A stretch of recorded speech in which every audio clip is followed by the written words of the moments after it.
অনেকদিন আগের কথা, বাগদাদের এক শান্ত গ্রামে বাস করত এক যুবক। নাম ছিল ইউসুফ। তার চোখে ছিল স্বপ্ন, হৃদয়ে ছিল আল্লাহর প্রতি অগাধ বিশ্বাস এবং মুখে ছিল সর্বদা এক প্রশান্ত হাসি। ইউসুফ ছিল গ্রামের সকলের প্রিয় পাত্র। তার বিনয়ী স্বভাব, সদালাপী আচরণ এবং ধার্মিকতা তাকে সবার থেকে আলাদা করে তুলেছিল।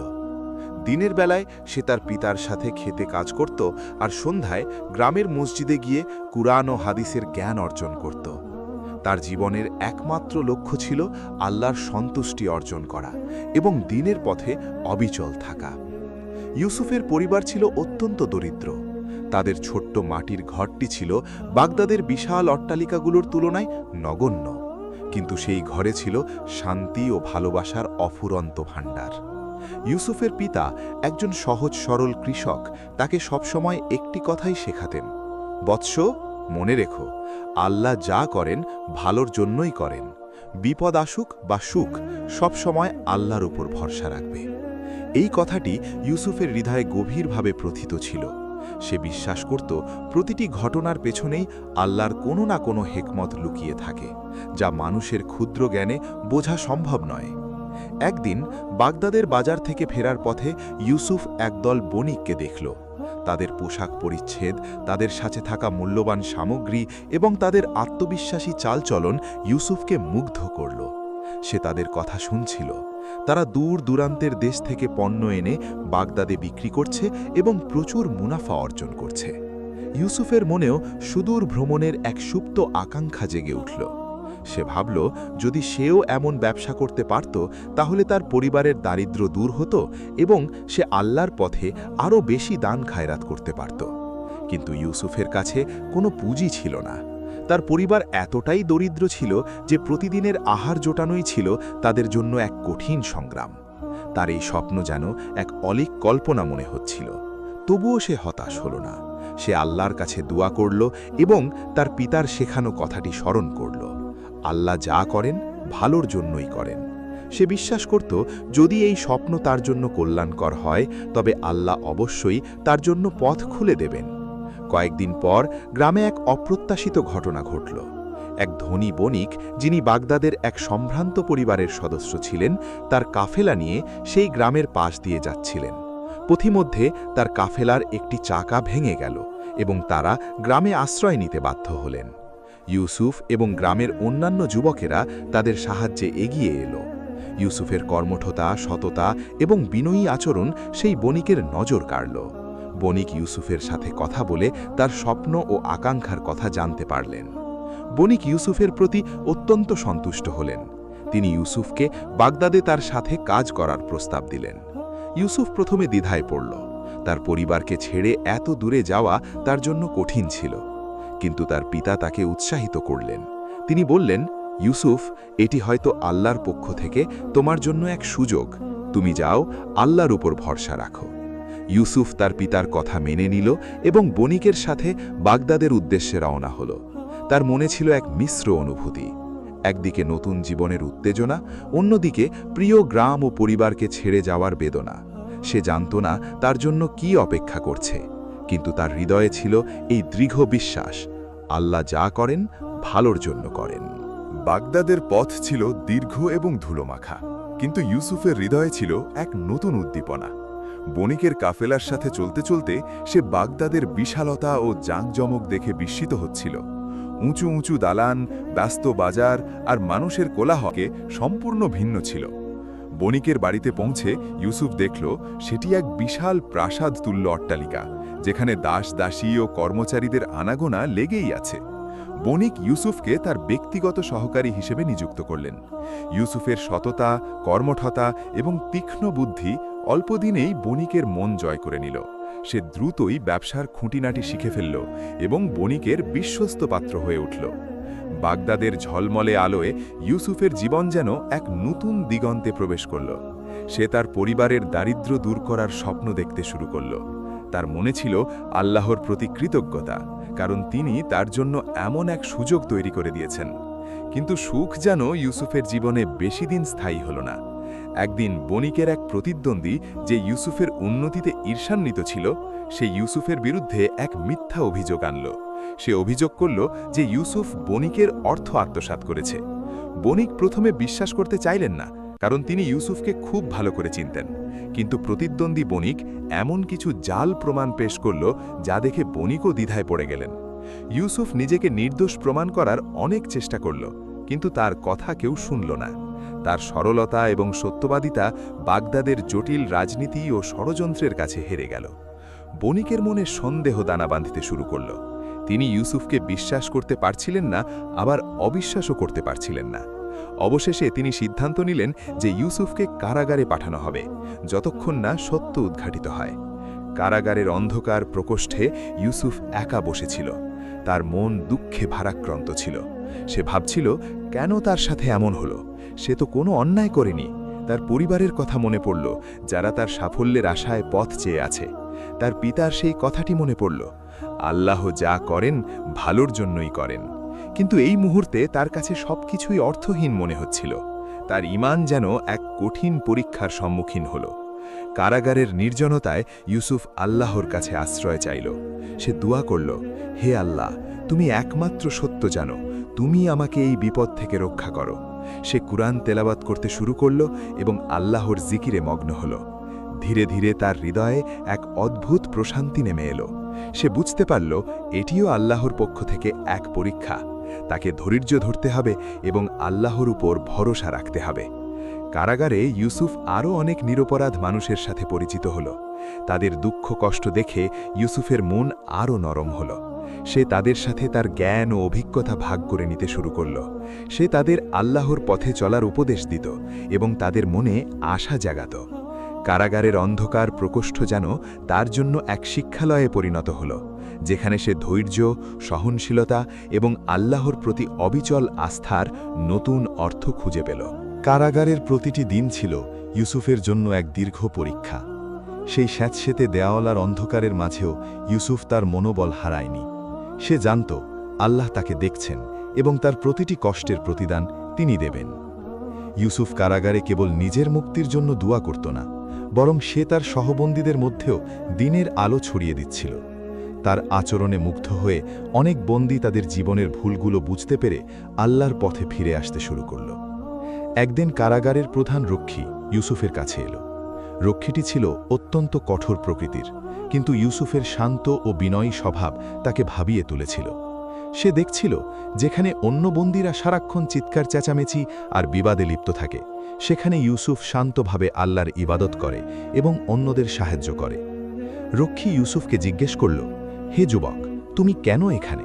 তোমার চেহারায় তো অপরাধীর কোনো ছাপ নেই। ইউসুফ তার পুরো কাহিনী রক্ষীকে শোনাল। রক্ষী তার কথা শুনে ব্যথিত হল, কিন্তু তার করার কিছু ছিল না। সে কেবল ইউসুফকে কারাগারের কিছুটা ভালো একটি প্রকোষ্ঠে সরিয়ে দিল এবং তাকে কিছু ধর্মীয় বই পড়ার সুযোগ করে দিল।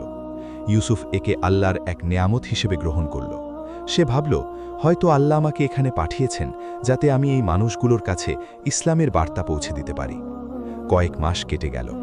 একদিন বাগদাদের খলিফার দরবারে এক অদ্ভুত সমস্যা দেখা দিল। খলিফা এক রাতে এক স্বপ্ন দেখলেন যা তাকে অত্যন্ত বিচলিত করে তুলল। তিনি বাগদাদের বড় বড় আলেম ও স্বপ্ন বিশারদদের ডাকলেন, কিন্তু কেউ তার স্বপ্নের সঠিক ব্যাখ্যা দিতে পারল না। খলিফা অত্যন্ত চিন্তিত হয়ে পড়লেন। তার এই চিন্তার খবর সারা বাগদাদে ছড়িয়ে পড়ল, এমনকি কারাগারের রক্ষীদের কান পর্যন্তও পৌঁছাল। কারাগারের সেই প্রধান রক্ষী, যে ইউসুফের প্রতি শ্রদ্ধাশীল ছিল, সে খলিফার স্বপ্নের কথা জানতে পারল। তার মনে পড়ল ইউসুফের কথা, যে সবসময় বিজ্ঞের মতো কথা বলে এবং যার মধ্যে এক অদ্ভুত আধ্যাত্মিক শক্তি রয়েছে। সে সাহস করে খলিফার দরবারে গিয়ে জানালো যে কারাগারে এমন এক যুবক আছে যে হয়তো এই স্বপ্নের ব্যাখ্যা দিতে পারবে। খলিফা প্রথমে দ্বিধায় ছিলেন, একজন কয়েদি কিভাবে তার স্বপ্নের ব্যাখ্যা দেবে, কিন্তু কোনো উপায় না দেখে তিনি ইউসুফকে দরবারে আনার নির্দেশ দিলেন। ইউসুফ যখন খলিফার সামনে দাঁড়ালো, তার চোখে ছিল না কোনো ভয়, বরং ছিল এক শান্ত ও স্থির দৃষ্টি। খলিফা তার স্বপ্নের কথা বর্ণনা করলেন। ইউসুফ কিছুক্ষণ চোখ বন্ধ করে আল্লাহর কাছে সাহায্য চাইল এবং তারপর স্বপ্নের এক চমৎকার ও যুক্তিপূর্ণ ব্যাখ্যা দিল। ইউসুফের ব্যাখ্যা শুনে খলিফা এবং দরবানের সবাই স্তম্ভিত হয়ে গেলেন। তার ব্যাখ্যার প্রতিটি শব্দ ছিল জ্ঞান ও প্রজ্ঞায় ভরা। খলিফা বুঝতে পারলেন, এই যুবক কোনো সাধারণ মানুষ নয়। তিনি তৎক্ষণাৎ ইউসুফকে মুক্তি দেওয়ার নির্দেশ দিলেন এবং তার বিরুদ্ধে আনা অভিযোগগুলো পুনরায় তদন্ত করার আদেশ দিলেন। তদন্তে বেরিয়ে এলো যে ইউসুফ সম্পূর্ণ নির্দোষ ছিল এবং সেই প্রতিদ্বন্দ্বী বণিকই তাকে ফাঁসানোর জন্য সব ষড়যন্ত্র করেছিল। খলিফা সেই ষড়যন্ত্রকারী বণিককে কঠোর শাস্তি দিলেন এবং ইউসুফকে তার সততা ও প্রজ্ঞার জন্য রাজকীয় সম্মান প্রদান করলেন। ইউসুফ যখন কারাগার থেকে বেরিয়ে এলো, তার চোখে ছিল আনন্দের অশ্রু। সে মনে মনে বলল, আল্লাহ যা করেন ভালোর জন্যই করেন। কারাগারের সেই অন্ধকার সময়টি তাকে কেবল ধৈর্যই শেখায়নি, বরং তাকে খলিফার দরবার পর্যন্ত পৌঁছে দিয়েছে। সে যদি কারাগারে না যেত, তবে হয়তো খলিফার সাথে তার কোনোদিন দেখাই হতো না। আল্লাহর এই পরিকল্পনা দেখে ইউসুফ বিস্ময়ে অভিভূত হয়ে পড়ল। খলিফা ইউসুফের প্রজ্ঞা ও সততায় মুগ্ধ হয়ে তাকে রাজ্যের খাদ্য ও কৃষি বিভাগের প্রধান হিসেবে নিযুক্ত করলেন। ইউসুফের সামনে এখন এক বিশাল দায়িত্ব। সে তার গ্রামের সেই ধুলিমাখা পট আর দারিদ্র্যের কথা ভোলেনি। সে জানত এই পদমর্যাদা আল্লাহর পক্ষ থেকে এক আমানত। ইউসুফ দিনরাত পরিশ্রম করতে শুরু করল যাতে রাজ্যের প্রতিটি মানুষ পেট ভরে খেতে পারে। সে কৃষকদের জন্য নতুন নতুন সেচ ব্যবস্থা চালু করল এবং শস্য সংরক্ষণের জন্য বিশাল বিশাল গুদাম তৈরি করল। কয়েক বছর পর ইউসুফের সেই স্বপ্নের ব্যাখ্যা অনুযায়ী রাজ্যে এক ভয়াবহ দুর্ভিক্ষ দেখা দিল। টানা কয়েক বছর বৃষ্টি হল না, মাঠের ফসল শুকিয়ে গেল আর নদীগুলো মরে যেতে শুরু করল। চারদিকে হাহাকার পড়ে গেল। কিন্তু ইউসুফের দূরদর্শিতার কারণে বাগদাদের গুদামগুলো ছিল শস্যে ভরপুর। খলিফা ইউসুফের উপর পূর্ণ আস্থা রাখলেন এবং তাকে দুর্ভিক্ষের সময় খাদ্য বণ্টনের পূর্ণ দায়িত্ব দিলেন। ইউসুফ অত্যন্ত সুশৃঙ্খলভাবে খাদ্য বণ্টন করতে শুরু করল। সে নিশ্চিত করল যে কোনো ধনী ব্যক্তি যেন অতিরিক্ত খাবার না পায় এবং কোনো দরিদ্র মানুষ যেন ক্ষুধার্ত না থাকে। তার এই ন্যায় বিচার সারা রাজ্যে ছড়িয়ে পড়ল। দূর দূরান্ত থেকে মানুষ বাগদাদে আসতে শুরু করল খাদ্যের সন্ধানে। ইউসুফ নিজে দাঁড়িয়ে থেকে মানুষের হাতে খাবার তুলে দিত। তার বিনয় ও দয়া দেখে সবাই অবাক হতো। একদিন খাদ্যপ্রার্থীদের লাইনে ইউসুফ এমন কিছু মানুষকে দেখল যাদের দেখে তার বুক কেঁপে উঠল। তারা ছিল তার নিজের গ্রামের মানুষ, এমনকি তাদের মধ্যে তার বাল্যকালের কিছু বন্ধুও ছিল। ইউসুফ তাদের চিনতে পারল, কিন্তু তারা তাকে চিনতে পারল না, কারণ ইউসুফ এখন রাজকীয় পোশাকে সজ্জিত এক উচ্চপদস্থ কর্মকর্তা। ইউসুফ তাদের সাথে অত্যন্ত সদয় ব্যবহার করল এবং তাদের প্রয়োজনের চেয়েও বেশি খাবার দিল। কিন্তু তার মনে এক গভীর ক্ষত জেগে উঠল। সে ভাবছিল তার বৃদ্ধ পিতামাতার কথা। তারা কেমন আছেন? তারা কি এই দুর্ভিক্ষে বেঁচে আছেন? সে তার গ্রামের মানুষের কাছ থেকে জানতে পারল যে তার গ্রামও দুর্ভিক্ষের কবলে পড়েছে এবং তার পরিবার অত্যন্ত কষ্টে দিন কাটাচ্ছে। ইউসুফের ইচ্ছে হল তক্ষুনি সব ছেড়ে গ্রামে চলে যেতে, কিন্তু তার কাঁধে এখন হাজার হাজার মানুষের জীবনের দায়িত্ব। সে আল্লাহর কাছে ধৈর্য চাইল এবং নিজের দায়িত্ব পালন করে গেল। দুর্ভিক্ষের এই কঠিন সময়ে ইউসুফের বিরুদ্ধে আবার ষড়যন্ত্র শুরু হল। রাজদরবারের কিছু ঈর্ষান্বিত আমলা খলিফাকে বোঝাতে চাইল যে ইউসুফ নিজের গ্রামের মানুষকে বেশি সুবিধা দিচ্ছে। তারা খলিফার মনে সন্দেহ ঢোকানোর চেষ্টা করল। খলিফা ইউসুফকে ডেকে পাঠালেন এবং কৈফিয়ত চাইলেন। ইউসুফ শান্তভাবে তার হিসেব পেশ করল এবং প্রমাণ করে দিল যে সে প্রতীকী দানা ন্যায় বিচারের সাথে বণ্টন করেছে। খলিফা ইউসুফের সততায় পুনরায় মুগ্ধ হলেন এবং ষড়যন্ত্রকারীদের কঠোর শাস্তি দিলেন। কিন্তু ইউসুফের মনে শান্তি ছিল না। সে বুঝতে পারল ক্ষমতা ও সম্মান যেমন আল্লাহর নেয়ামত, তেমনি এটি এক বিশাল পরীক্ষাও। সে মনে মনে বলল, হে আল্লাহ, আমাকে অহংকার থেকে রক্ষা করো এবং তোমার পথে অবিচল রাখো। দুর্ভিক্ষ শেষ হওয়ার কোনো লক্ষণ দেখা যাচ্ছিল না। মানুষের ধৈর্যচ্যুত হচ্ছিল। ইউসুফ বুঝতে পারল এখন কেবল মানুষের প্রচেষ্টা যথেষ্ট নয়, এখন প্রয়োজন আল্লাহর বিশেষ রহমতের। সে সারা রাজ্যের মানুষকে নিয়ে খোলা ময়দানে বৃষ্টির জন্য ইস্তিস্কার নামাজ আদায় করার সিদ্ধান্ত নিল। হাজার হাজার মানুষ যখন আল্লাহর দরবারে হাত তুলল, তখন এক অলৌকিক ঘটনা ঘটল। খোলা ময়দানে হাজার হাজার মানুষ যখন কান্নায় ভেঙে পড়ে আল্লাহর কাছে বৃষ্টির জন্য প্রার্থনা করছিল, তখন আকাশ হঠাৎ কালো মেঘে ঢেকে গেল। দীর্ঘ প্রতীক্ষার পর বাগদাদের তপ্ত মাটিতে বৃষ্টির প্রথম ফোঁটা পড়ল। মানুষের আনন্দ আর বাঁধ মানল না। চারদিকে খুশির জোয়ার বয়ে গেল। ইউসুফ সিজদায় লুটিয়ে পড়ল। তার চোখ দিয়ে গড়িয়ে পড়ছিল কৃতজ্ঞতার অশ্রু। সে বুঝতে পারল আল্লাহ তার বান্দাদের কখনো ছেড়ে যান না, তিনি কেবল তাদের ধৈর্য পরীক্ষা করেন। বৃষ্টির সাথে সাথে রাজ্যের দুর্ভিক্ষ দূর হতে শুরু করল। মাঠ আবার সবুজ হয়ে উঠল, নদীগুলো পূর্ণ যৌবন ফিরে পেল। ইউসুফ তার দায়িত্ব সফলভাবে পালন করে খলিফার কাছ থেকে কয়েকদিনের ছুটি চাইলেন। তার হৃদয় এখন কেবল একটিই বাসনা, তার বৃদ্ধ পিতামাতাকে দেখা। খলিফা তাকে কেবল ছুটিই দিলেন না, বরং রাজকীয় উপহার সামগ্রী ও একটি কাফেলা সাথী দিলেন তার পরিবারের জন্য। ইউসুফ যখন তার সেই ধুলোমাখা গ্রামে পৌঁছাল, গ্রামটি যেন তাকে চিনতেই পারল না। সেই ছোট্ট মাটির ঘরের সামনে দাঁড়িয়ে ইউসুফের বুক ধরফর করছিল। সে দেখল তার বৃদ্ধ পিতা ঘরের দামায় বসে তসবি পাঠ করছেন। বার্ধক্য আর অভাবের ছাপ তার চেহারায় স্পষ্ট, কিন্তু সেই শান্ত ও ঈমানী নূর এখনও বিদ্যমান। ইউসুফ ধীর পায়ে এগিয়ে গিয়ে তার পিতার পায়ের কাছে বসল। পিতা ঝাপসা চোখে আগন্তুককে দেখলেন। ইউসুফ ভাঙা গলায় বলল, পিতা, আমি আপনার ইউসুফ। বৃদ্ধ পিতা যেন নিজের কানকে বিশ্বাসই করতে পারছিলেন না। তিনি ইউসুফকে জড়িয়ে ধরলেন। মা ঘর থেকে বেরিয়ে এসে তার হারানো সন্তানকে দেখে কান্নায় ভেঙে পড়লেন। সেই মুহূর্তটি ছিল বর্ণনাতীত আবেগের। গ্রামের মানুষ ভিড় জমালো সেই অভূতপূর্ণ দৃশ্য দেখতে। ইউসুফ তার পিতাকে বলল, পিতা, আপনি বলেছিলেন আল্লাহ যা করেন ভালোর জন্যই করেন। আজ আমি তার প্রমাণ পেয়েছি। আমার সেই মিথ্যা অভিযোগ, কারাগারের অন্ধকার আর দুর্ভিক্ষের সেই কঠিন দিনগুলো, প্রতিটি ধাপই ছিল আমাকে এই অবস্থানে নিয়ে আসার জন্য আল্লাহর এক একটি পরিকল্পনা।